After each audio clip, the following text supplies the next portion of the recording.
G'day and welcome to Church and State with Dave Pellowe. Today I'm sitting down in conversation via online video with Bettina Arndt. Bettina, thank you for joining me today. How are you?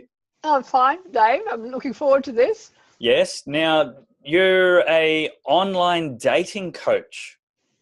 That's the day job at the moment. That's the day job.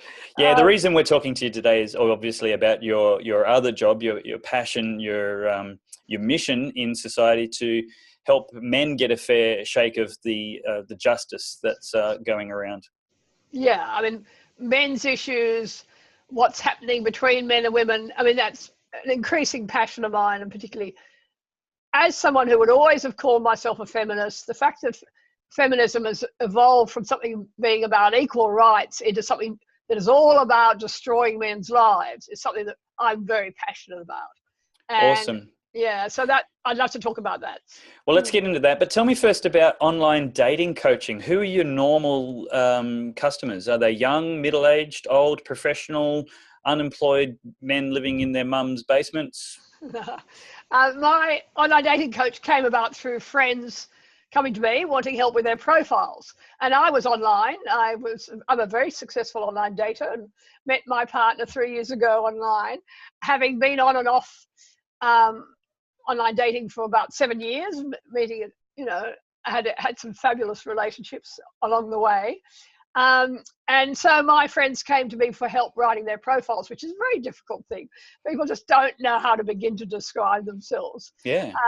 And so I started doing that, which is, I've been writing in all Australian publications for 40 years. And so it comes and writing about relationships and writing about what attracts men and women to each other. So it was very natural territory for me.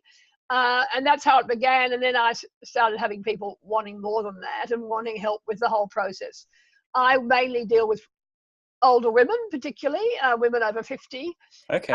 But I've had 30-year-olds, I've had 25-year-olds, I've had, a whole range. But it's predominantly women and probably 2/3 women, I think. Okay. And I've had people through to their 80s that I've helped with this process. So and how successful are you? What's your? Is it okay to call it a strike rate? No. Yeah, it is, because I don't talk about success as meeting the one and living happily ever after and getting all that. In fact, most of the age group I'm dealing with are not. They're not necessarily interested in marrying again. Most of them have been married and they're divorced. They may not even want to live with someone, but they want relationships. And all I can promise people is a new aspect to their social life. This wonderful experience of being out and meeting new people and going out with them and enjoying their company and getting to know them. And occasionally you'll meet someone where you both click. And then you might start but that's what you can promise people. You can't promise meeting the one. And unfortunately, the online dating, sites all oversell and talk this rubbish about perfect matches and so on. That's not it. Yeah, but sure.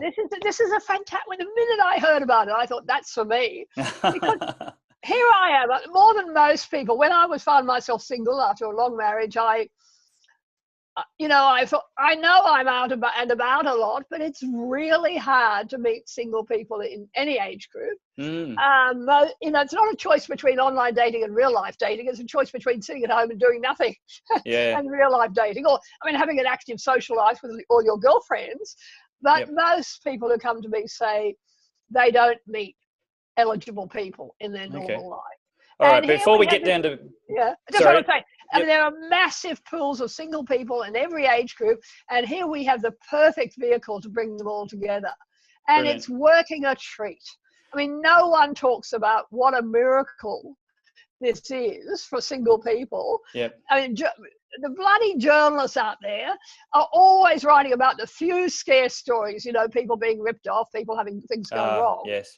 When the vast majority of people are having really positive experiences. Yep. It's like motoring journalists are only ever writing about car wrecks, Yeah. That's not the norm. Most cars stay on the road. And are well enjoyed.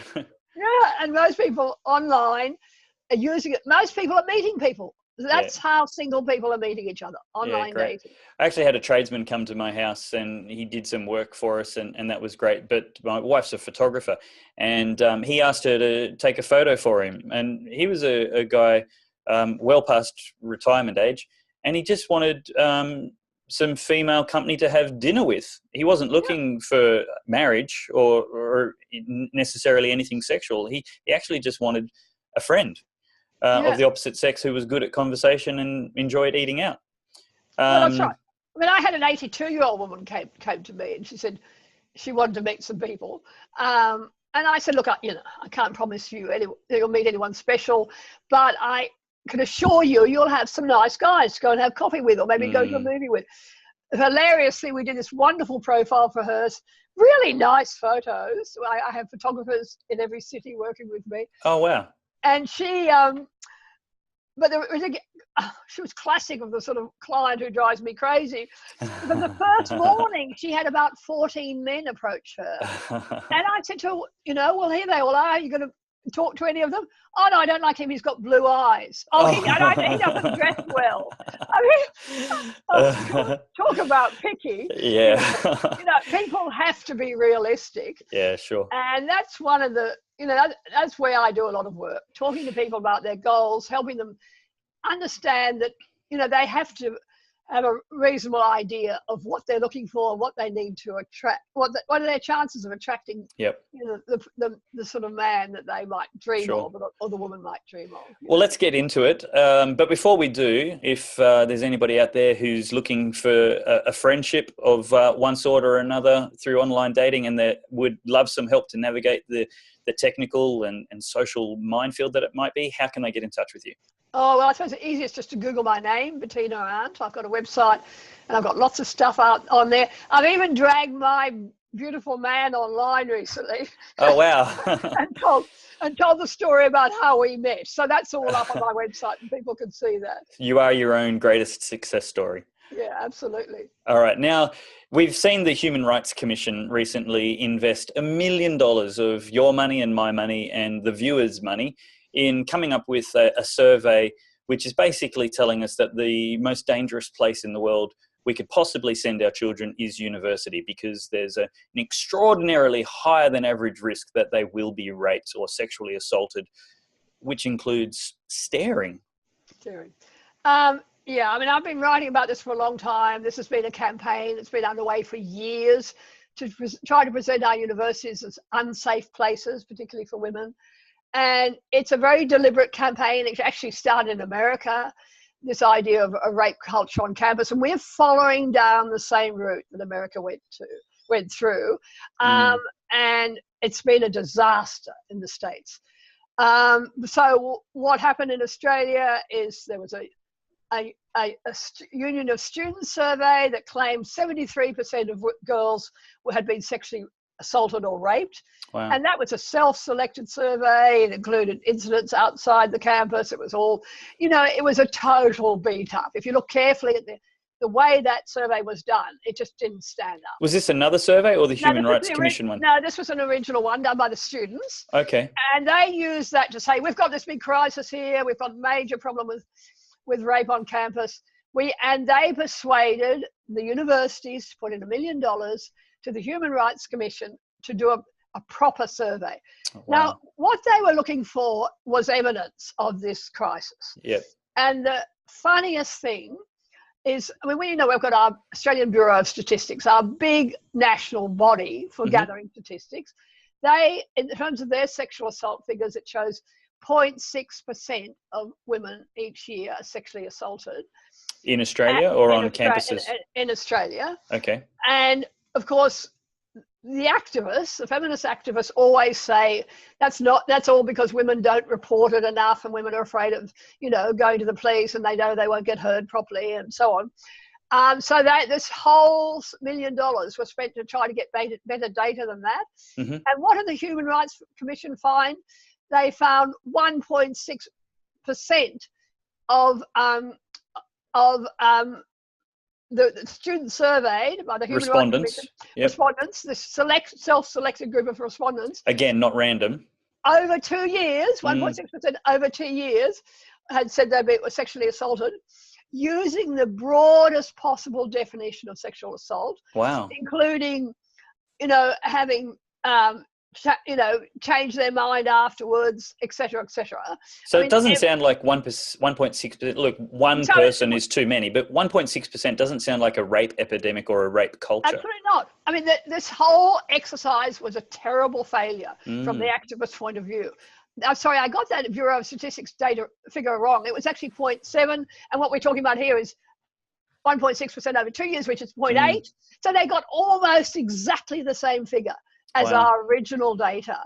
And that's with this massive promotion of it, and asking students to answer this and beating up the idea that our campuses are unsafe. There was a movie called The Hunting Ground, which you may have heard about. This is a movie that's been shown on every campus in Australia, made by people in America who said they were advocates for the victims. They never even bothered to interview men who'd been accused. They said that their job was it was a propaganda movie, and it was actually denounced by 19 Harvard law professors. Wow. Who took issue with the fact that there were two major cases presented in this movie of men being accused of rape, both of which ended up in criminal courts, in federal courts, and the boys were exonerated. The boys were found not guilty. So this movie is based on lies. Yep. It's based on wrong statistics. It's based on misinformation. It has been shown on every campus in Australia to try to promote the idea that we have this terrible rape problem.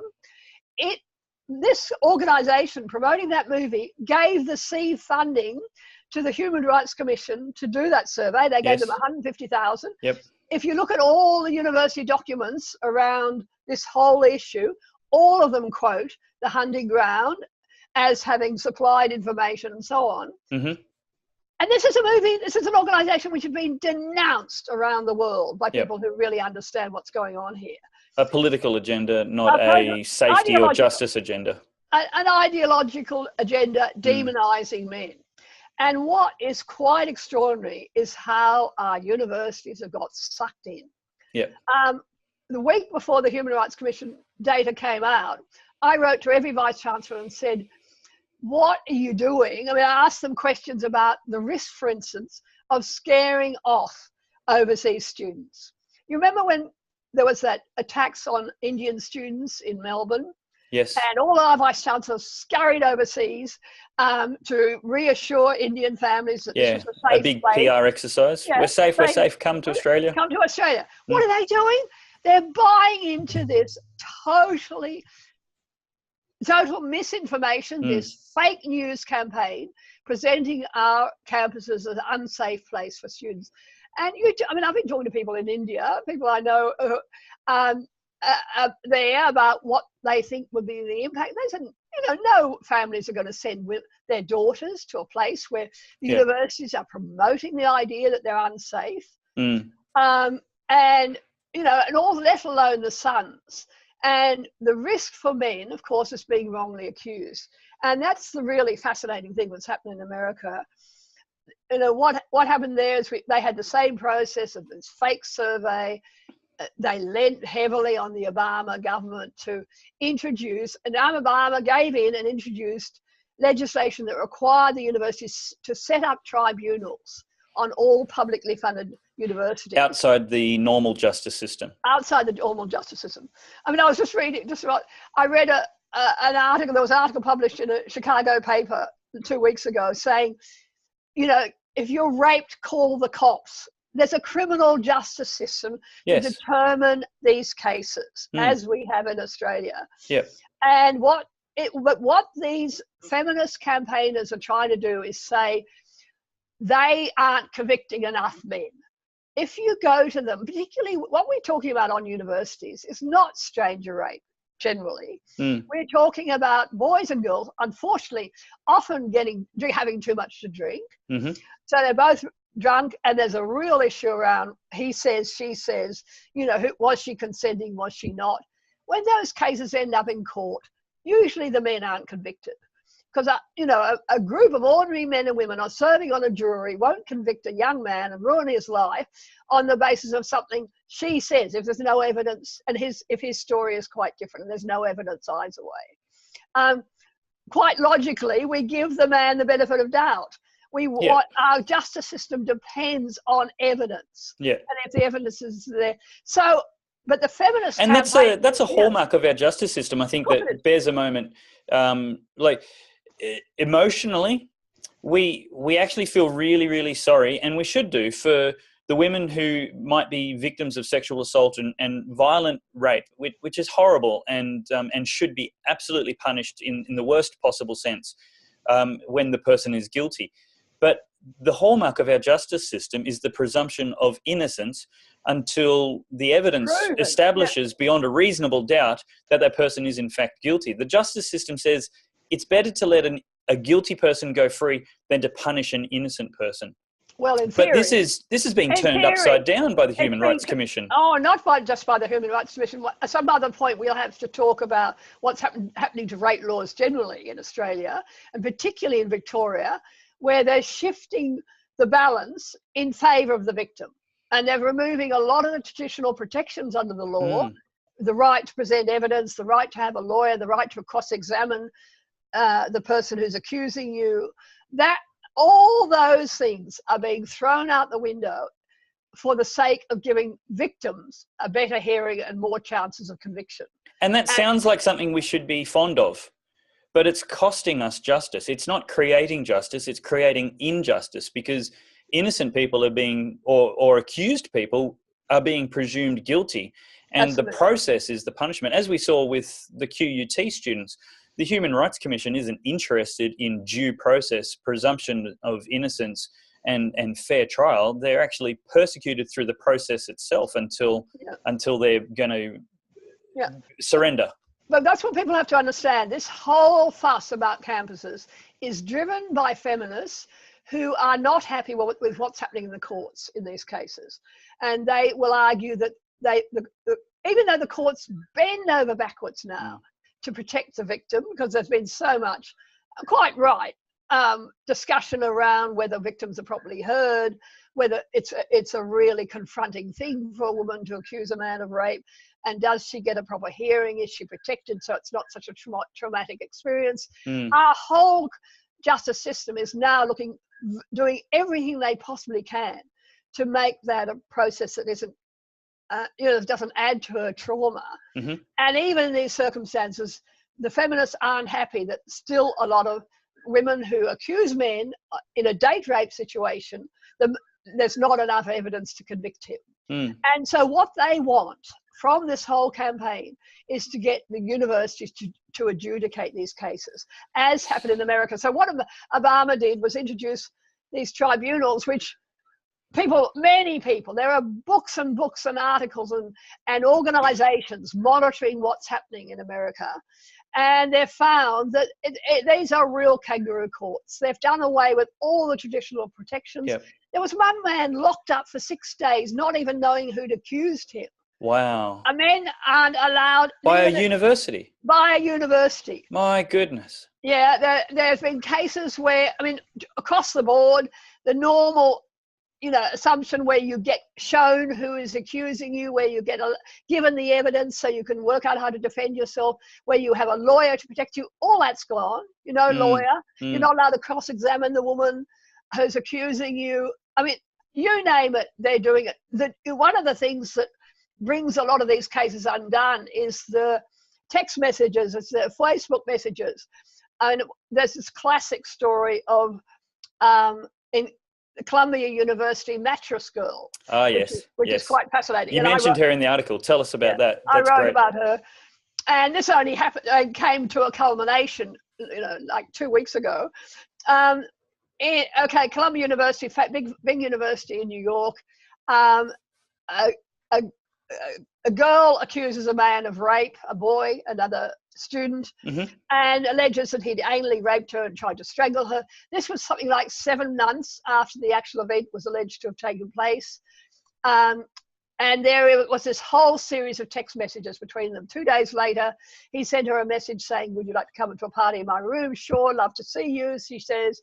A month later, she's sending a text message saying she loves him. Why hasn't she seen him? So there's all this stuff. And the university investigated after the allegation was made and found there wasn't enough evidence to proceed. She carried her mattress around the university for 3 years. She was the Columbia mattress girl, protesting the fact that her, she hadn't managed to have this boy thrown out of university, which is what she wanted, on the basis of her allegation. And this was regarded as performance art. She was given credit for that towards her university degree.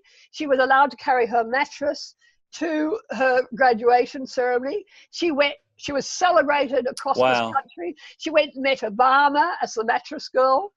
Now, did she take a mattress to that?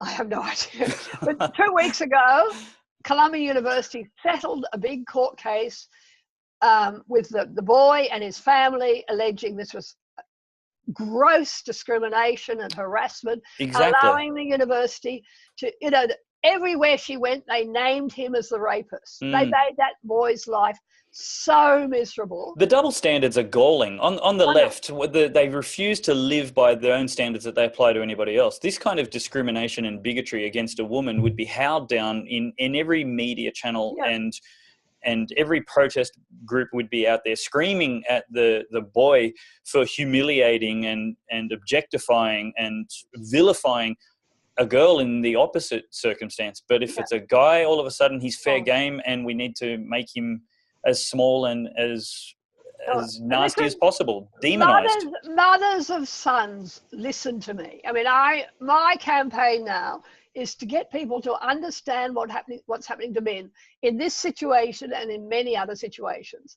But I mean, just to go back to the university situation in America, they've got these tribunals.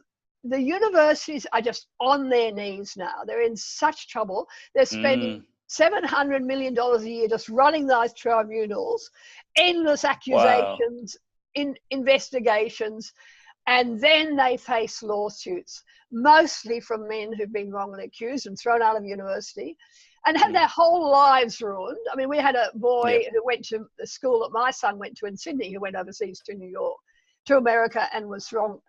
I mean, it looks like he was wrongly accused. He's having a big court case against the university, and it looks likely he's going to win.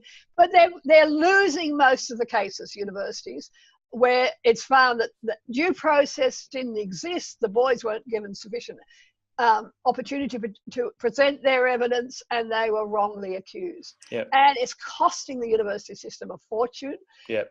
Trump has promised to do something about this, to wind back this system of tribunals that Obama set up.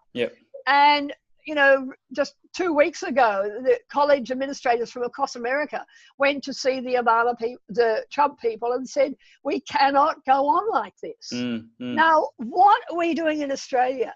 We are galloping down that road. We are saying, RMIT in Melbourne has announced they're going to have a restorative justice system. They're the first university. What's a restorative justice system? Well, restorative justice is actually a fantastic system used in a whole range of legal situations, criminal law and so on, where they take a guy who's been accused of something, who admits his guilt, and they bring together the victim and the perpetrator to, where, particularly when it's not we're not talking about the pointy end of crimes, but more minor things, burglary, various offences, where what the victim really wants is to be heard, for him to have remorse over what the damage he's done to her or him, and bring them together and reach some sort of understanding about how he's going to make amends for what he's done. That's what restorative justice is essentially all about, and it can work really well. So I contacted the university and said, well, how are you going to know? Are you going to adjudicate this case to find out whether it's legitimate first? Are you going to be talking to the person who's being accused? Oh, no. They're only talking to the accuser. And I said, well, how are you going to know whether her story is legitimate? Oh, we're going to make some sort of assessment about that. So the university is buying into the business of assessing these cases. This makes me so mad. We've had centuries of jurisprudence in England and now in Australia, where we've got the finest legal traditions that have come up with a justice system that tries to achieve justice as its goal, instead of persecution of a particular people group and identity as its goal. And now they're bypassing this all, throwing throwing legal tradition, legal precedents, the whole court system, the whole laws, legislations, government and parliament out the window, and they're becoming vigilantes in the clothes of some kind of academic distinction. And it's a lie. It's horrible. They're whipping us up into an emotional frenzy based on empathy and sympathy, not on facts and not on justice. And facts and justice surely should be what a civil society are founded upon. Absolutely. I mean, we'll have to talk about other aspects of that breakdown in traditional protections under the law. I mean, particularly domestic violence is something I'm absolutely passionate about, where we're seeing systematic introduction of laws that remove the normal assumptions of innocent until proven guilty. And that's right. I mean, we talked about talking to Augusto Zimmerman, who's a West Australian Law Reform Commissioner, who's out there campaigning around this. Yes. And in his state, in Western Australia, the police commissioner has boasted that they're tilting the law in favour of victims. Dear me. And you don't need any evidence. So much for blind justice, weighing the scales of justice with impartiality. No, you can accuse someone of domestic violence with no evidence whatsoever. You don't even. Anyway, we could go into that another day. Yeah. But that'll be a good episode for another time. Another good interview. One of my really big passions. But just finishing off on this whole rape crisis on campus. The other thing, of course, that did come out in that survey was harassment, using once again the broadest definition of harassment, and that's what you saw across the media. Yep. 1 in 2 women are sexually harassed, and if you look carefully at what was included in that, it was mainly staring. Yeah. Being stared at in a way a woman didn't like. It included being on to and from university. How exactly is the human race meant to perpetuate if we're not allowed to look at the opposite sex? Yeah, well, that's a very good question. And also, I would say if you don't want to be stared at, maybe you should think about what you're wearing. But that's a very provocative thing to say. But, you look at some of the... Provocative's okay. Yep. But look at what the way some women wear. And if you're not dressing like that to be stared at, I don't know.